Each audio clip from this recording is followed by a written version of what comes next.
Scenic Byway 170 is the western access road to Big Bend National Park from the border town of Presidio, south of Marfa, and the majority of the route parallels the Rio Grande, taking you through some stunning and colorful terrain and tremendous biodiversity.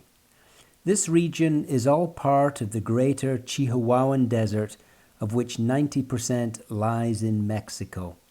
I first visited Big Bend back in 1986 and was curious to see what may have changed since that time and determined to explore a lot more of this fascinating landscape.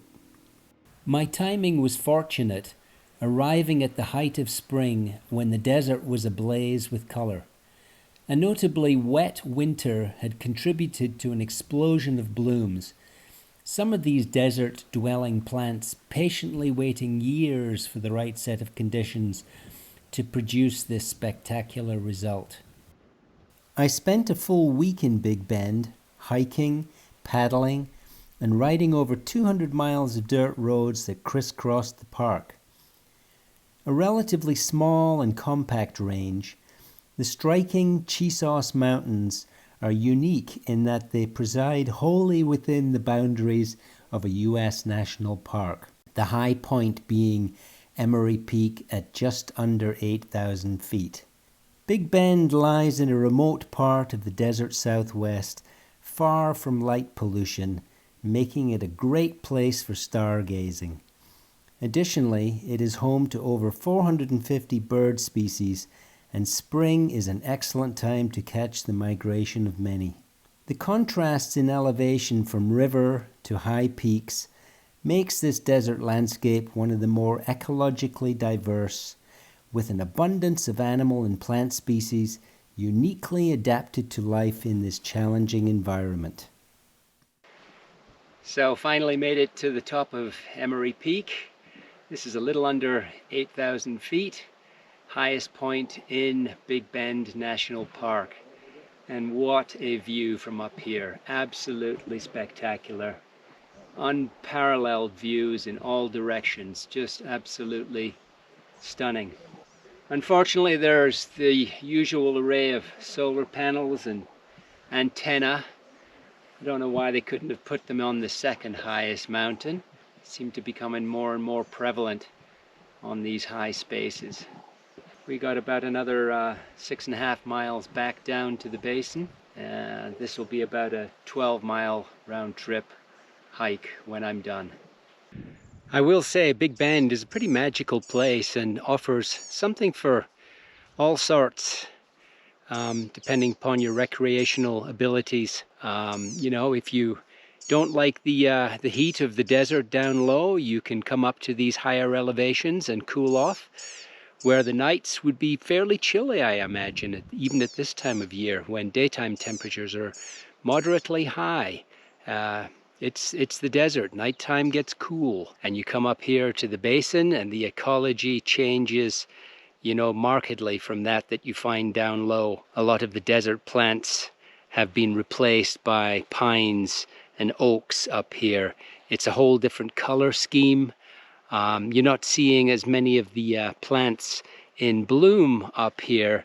It's more of a green palette. Nonetheless, beautiful up here too. If you like some good moderate hiking trails, and if you want a little bit extra challenge, you want to hit the top of Emory Peak behind me, that's a fun trail to do as well. This is called the Laguna Meadows Trail and leads down around the backside of Emory Peak and avoids a lot of the major traffic to that destination, which is an out and back hike. By coming and doing this trail, I've made my day into a loop, which has been rather pleasant. I've been very taken by this quieter side of the mountain. Trails are well marked and relatively easy. The final ascent at the top of Emory Peak, which requires some fifth-class scrambling, so dial in your climbing skills and head on up there. I'm just beginning my journey towards a place called Dagger Flats, named after the sword-like yucca plant. And reputedly, Dagger Flats is in full bloom right now, so I'm looking forward to seeing that spectacle. This is a 26-mile one-directional road, and it's pretty torn up in places, which makes it obviously a lot of fun for a motorcyclist. So let's get underway here.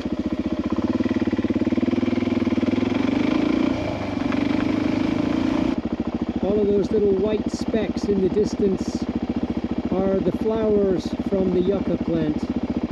Check that out. That is just stunning. That happens to be about 15 feet tall.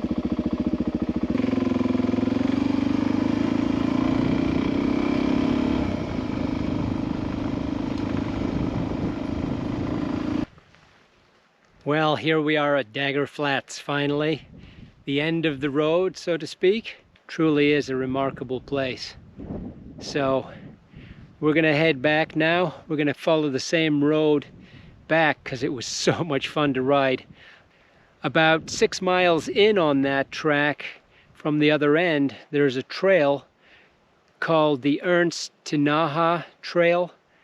It's a relatively short trail through a canyon with supposedly some great features. So I'm going to go hike that next, and then I'm going to go end the day back at the hot spring. And the hot spring is an amazing place.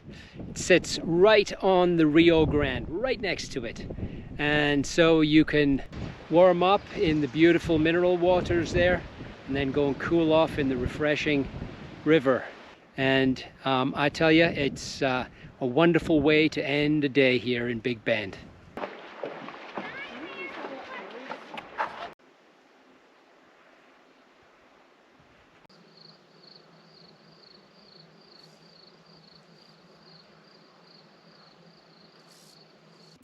The next day, it was out onto the trails once more, this time heading for Black Gap Road on the south side of the Chisos Mountains.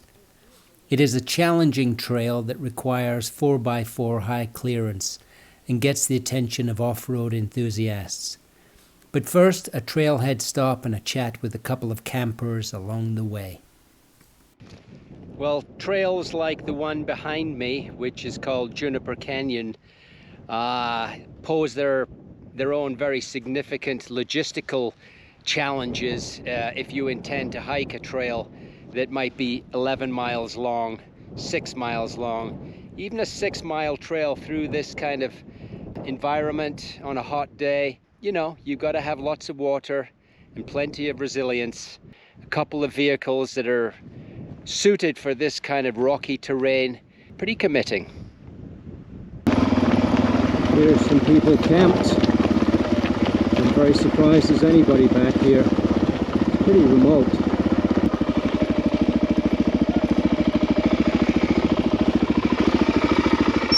Hi there. How are you? Good. How are you doing? We're doing great. Come up here and set up camp. And did you go through the is it called Black Gap Road? Did you? We never took the truck up there. We've taken our motorcycles. We took it up the motorcycles up there. Yeah, on that Black Gap. There's like one technical climb, but the rest of yeah, I mean, I've done that. Oh, you've done I it. just wondered if you had, you know, I hear a lot of folks come out here with their 4x4s, you know, and like that kind of challenge. So no, it's really the Black Gap is there's one point where the road where it gets it's down, that steep where step. there's steep steps. Yeah. One section, that's it. Just Yep. one point where where like it was a drop down of some kind of flood thing and Yep. all that you had to go up, and it just took some technical skill. Yeah, he wrecked his motorcycle when he was going up it, but you drove yours. Yeah, I mean, I'm shit, man. I don't know how to do that. I got it up, and I got his motorcycle up. Yeah. Look through it. Keep going. Keep the throttle going. Absolutely. I just missed that car going up there. Damn it.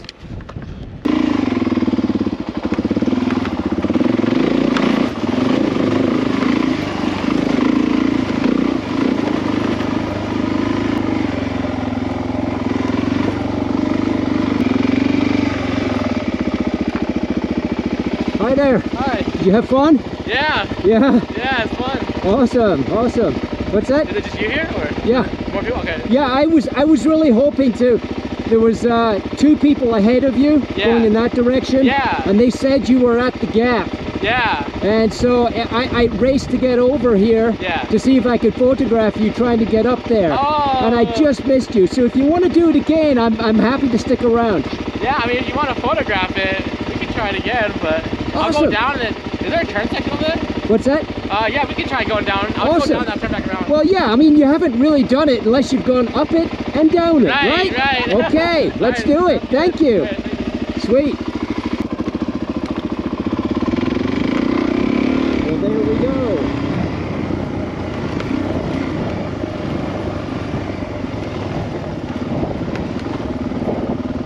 Now, I just have to get down it, right?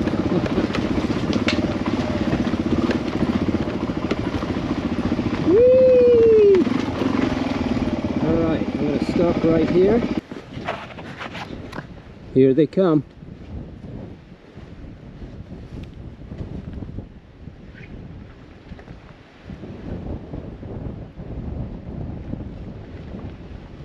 I mean, this is not a big step by any stretch. You get out to Moab, and this is just a small pothole. Out there, I've seen 8-foot drops. Just got to inch your way down here. That's how it's done. This guy knows how to drive. Yeah, and he made it. All right, we're going to catch him doing it in reverse. And here he comes. This gentleman has been nice enough to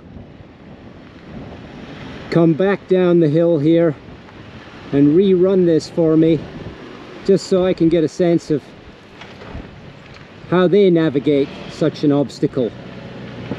He must be in 4-wheel low, but he just crawled right up there, not a problem.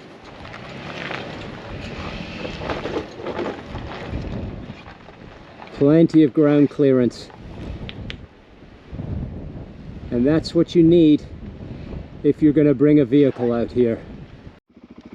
Better still, get a motorcycle and ride home in style.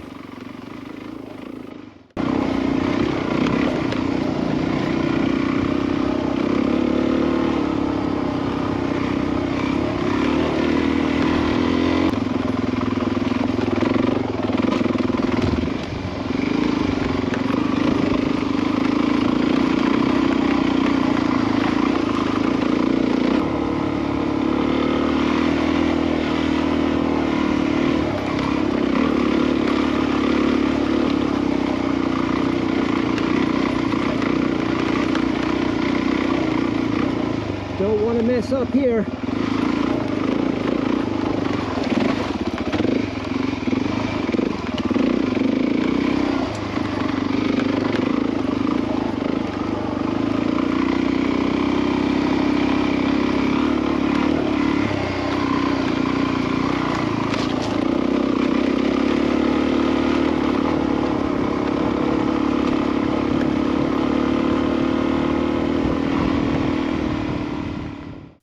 Next, a paddle up Santa Elena Canyon, one of Big Bend's most impressive sights, a natural wall and the only type that should separate and divide 2 great nations.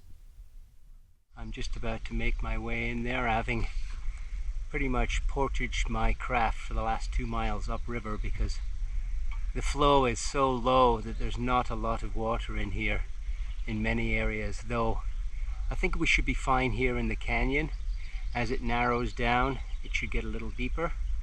But just to give you an idea, when I was talking to a ranger yesterday, he had said he used to run this river all the time as a guide back when it was 1,000 cubic feet per minute.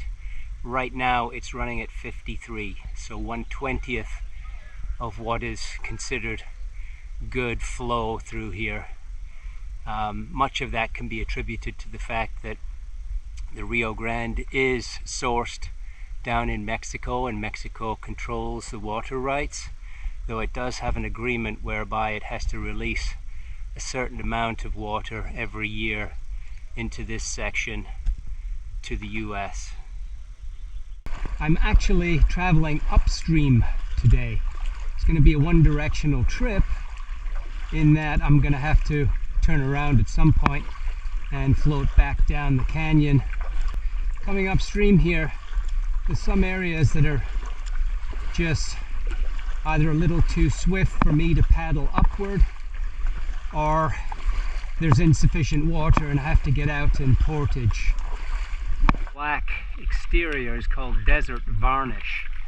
It's like a patina that happens over millennia.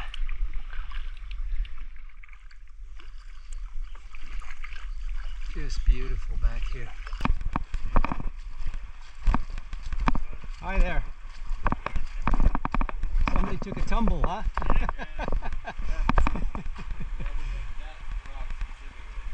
Well, that'll do it. Well, when in a beautiful place like this, there's nothing nicer than going for a cool dip. Rio Grande, here we come.